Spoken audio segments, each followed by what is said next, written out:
70대 99%가 인생을 살면서 가장 후회하는 것 10가지. 1. 더 많이 저축하라. 은퇴 이후 가장 큰 문제는 경제적인 어려움이라고 합니다. 고정 수입이 줄어드는 탓에 생활고에 시달릴 수 있습니다. 젊은 나이에 저축을 하지 않으면 은퇴 이후 빈곤층으로 전락하게 됩니다. 2. 아내를 상전으로 모셔라. 이 대목은 남자들에게 해당합니다. 젊은 나이에는 아내가 소중한 것을 잘 모릅니다. 하지만 늙으면 아내 외에는 당신을 챙겨줄 사람은 없습니다. 자식도 소용없을 수 있습니다.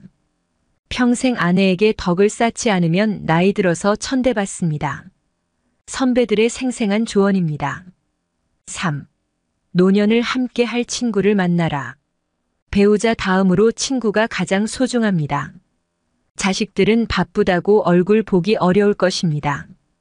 평생을 함께 할 수 있는 친구가 없다면 노년은 외롭고 쓸쓸할 것입니다. 4. 자식과 대화를 많이 하라. 자식들과 평소에 대화를 많이 하지 않았다면 노년의 소중한 친구 하나를 잃는 셈입니다. 늙고 병들면 자식들에게 의지하게 됩니다. 자녀들과 진정으로 소통하지 못했다면 노년이 불행할 것입니다. 5. 건강을 관리하라. 특히 치아를 소중히 하라.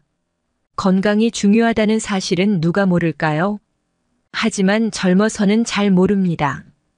평생 운동과 식단 관리로 건강을 유지하는 습관을 가져야 합니다. 그 중에서도 특히 치아 관리를 잘해야 합니다.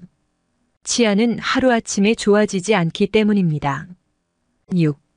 배움을 멈추지 말라. 요즘에는 70대 이상의 노인들도 컴퓨터를 배우고 새로운 도전에 나서고 있습니다. 평생 공부하고 배우는 일을 멈춰서는 안 됩니다.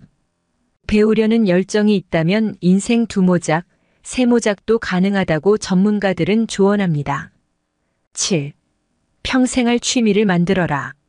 취미라고 해서 골프 등과 같이 돈이 많이 들어가는 것일 필요는 없습니다.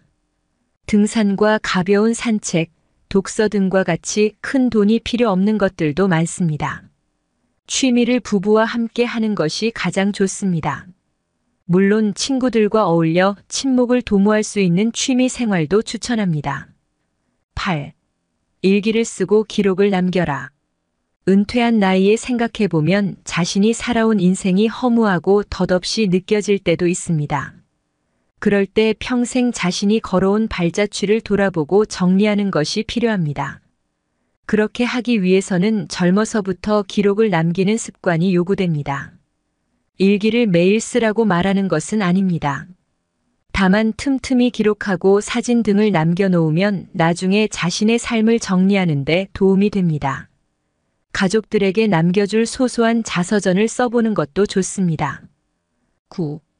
연금과 보험을 들어라. 저축과 같은 맥락입니다. 노년기에는 뜻하지 않게 목돈이 들어가는 경우가 많습니다.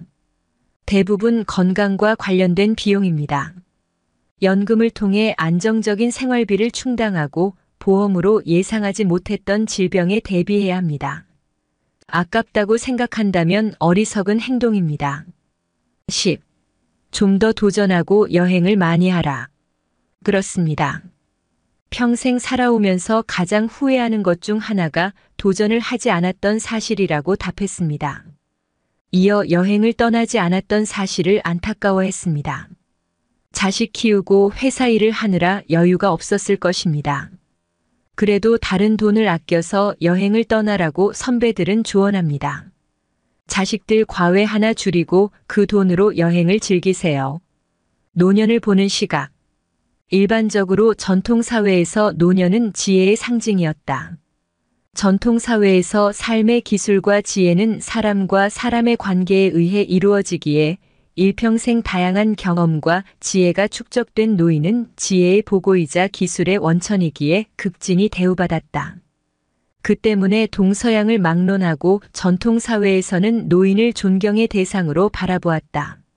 그렇지만 생물학적으로 노년기는 죽음을 앞둔 생명의 퇴화기이다. 마냥 긍정적으로만 볼 수는 없다. 노화에 따른 신체적, 정신적 위기는 본인은 물론 주변인에게 고통스러운 일이다. 분명 늙는다는 것은 어느 한쪽으로만 볼 수 없는 양면성을 지니고 있다. 나이 들어가는 것을 의미하는 한자어인 노, 에이징의 뜻도 긍정과 부정 두 의미가 동시에 내포되어 있다. 노련미, 노익장, 노숙과 같은 단어에서 노자는 오랫동안 경험을 쌓아 무르익었다는 의미를 지닌다. 반대로 노추, 노쇠, 노둔과 같은 용례는 오래되고 낡았다는 의미이다. 노년이 상징하는 바도 긍정과 부정의 인식이 혼재되어 있다. 실제 일상생활에서 노년의 존재, 노년의 역할과 인식, 노년의 삶의 형태 등은 매우 다양하고 질적인 편차도 크다. 나이 들면서 노화에 따른 부정적인 현상들, 예를 들어 신체적 쇠락과 질병, 사회적인 고립과 무력감, 삶의 허무감 등은 정도의 차이일 뿐 누구에게나 닥치는 공통적인 숙명이다. 그럼에도 누구는 노년기에 더 알찬 인생을 살고 건강하게 장수하는 반면 누구는 꽃다운 60대에 요절하거나 고통과 신음 속에서 죽음만을 기다리는 경우를 흔히 볼 수 있다. 그 차이는 기본적으로 나이 들어가는 자신의 모습을 긍정적으로 받아들이느냐 아니면 부정적으로 받아들이느냐가 중요한 변수로 작용한다. 한 예로 고대 그리스 시대 아리스토텔레스와 소크라테스는 노인들을 쓸모없는 존재로 바라보았다. 반면에 플라톤은 지혜의 보고인 노인들이 일정한 사회적 역할을 할 수 있는 것으로 바라보았다. 플라톤은 그의 책 국가에서 그리스 신화에서 위대한 사냥꾼으로 알려진 케팔로스의 입을 빌려 소크라테스의 부정적인 노년인식을 비판하였다. 소크라테스가 자기가 늙어 가족에게 무시당한다고 불평하면서 그 이유가 모두 늙었기 때문이라고 하자 플라톤은 나이 탓이 아니라 성격 때문이라고 하면서 다음과 같이 말하였다.